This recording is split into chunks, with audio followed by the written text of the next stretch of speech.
মুক্তিযোদ্ধারা যে দলেরই হোক না কেন যুগ যুগ ধরে তাদের সর্বোচ্চ সম্মান দিতে হবে বলে মন্তব্য করেছেন প্রধানমন্ত্রী শেখ হাসিনা।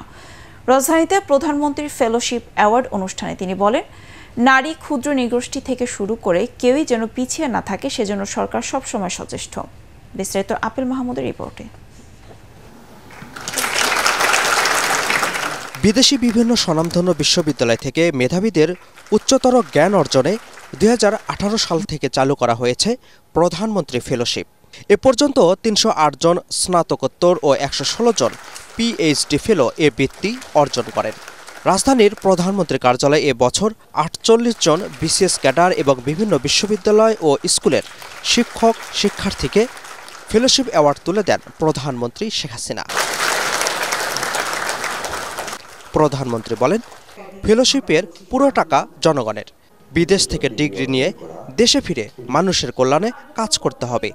কাজে আমরা সবসময় চাই যে এই ফেলোশিপটার মাধ্যমে আমাদের উপযুক্ত নাগরিক হয়ে গড়ে উঠবেন এবং আপনার যে জ্ঞান অর্জন করে সেটা আমার দেশের কাজে লাগবে।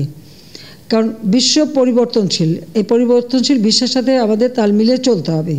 আমরা কারো কাছ থেকে পিছিয়ে থাকবো না, আমরা সবসময় আগে থাকবো। আমরা মুক্তিযুদ্ধ করে বিজয় জাতি, এই বিজয় জাতি হিসেবে আমাদের মাথা উঁচু করে বিশ্ব দরবারে আমরা চলবো, সেইভাবে আমাদের গড়ে উঠতে হবে। বীর মুক্তিযোদ্ধাদের সম্মান সবার আগে বিবেচ্য বলেও জানান তিনি। যারা মুক্তিযোদ্ধা তারা তাদের সর্বস্ব ত্যাগ করে, নিজের জীবন দিয়ে, রক্ত দিয়ে এবং অনেকেই পঙ্গুত্ব বরণ করে এই দেশকে স্বাধীন করে বিজয় এনে দিয়েছে, শত্রুকে পরাজিত করে বিজয় এনে দিয়েছে। কাজে সেই ক্ষেত্রে আমি মনে করি তাদের সম্মানটা সর্বোচ্চ থাকবে।